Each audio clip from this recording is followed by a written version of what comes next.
So much for the 4 presidential candidates who had both the political commitment and the political courage to be part of this conversation.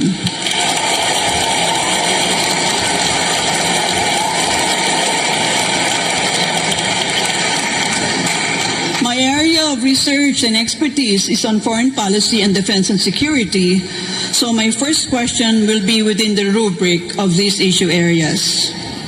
All right. If the Quad were to become a collective security alliance, you, as our country's chief architect of our foreign policy, are you going to make the Philippines as a member of the Quad?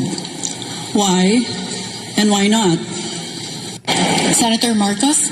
Yes, I think any of these agreements we should, of course, encourage as long as it is very clear to us what is the advantage to the Philippines. What the professor just mentioned was she spoke about the great powers trying to carve out spheres of influence. I reject that model that I believe no longer applies in the geopolitics of the modern world. The old Cold War thinking. We have to ply our own way.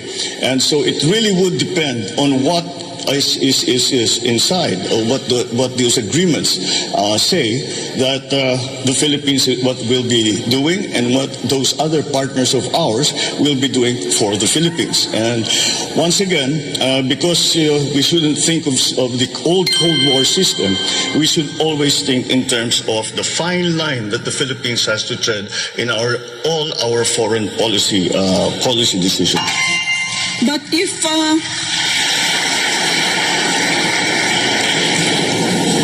Mr. Marcos, if you reject the concept of spheres of influence, does that mean you are going to scuttle the Mutual Defense Treaty when you become President of the Republic? By no means. Linked to the United States of America as a defense ally. By no means. The relationship with the United States, our special relationship with the United States is not something that we can treat, be cavalier about. It is a very important one. And it has stood us in good stead for over 100 years. And that, I think, will never disappear from the Philippine psyche, the idea and the memory of what the United States did for us and fought with us in the last war. And so that is a specific part of our foreign policy. But then as we approach, we know that we are a hot spot right now. The West Philippine Sea is a hot spot in geopolitics right now. And that is why we still have to find our own line in terms of all of these arrangements. Except the one simple principle is that we will not cede 1 square inch of the Philippines to any country.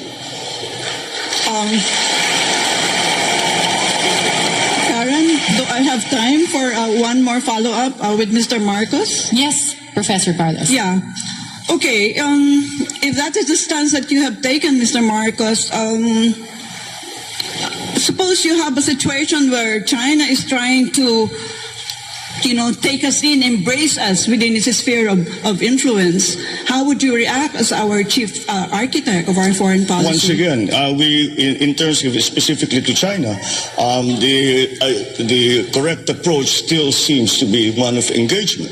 And no matter what the superpowers are trying to do, we have to work in the interest of the Philippines, and we cannot allow ourselves to be part of the foreign policy of any other country.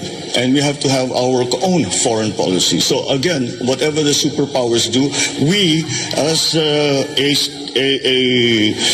highly strategic geographic, having a highly strategic geographical location in the world, really have to walk that very, very fine line between these great powers who, I always say, these are great powers, we are in between. If they sneeze at the same time, we disappear from the map. And that is something that we always have to keep in mind.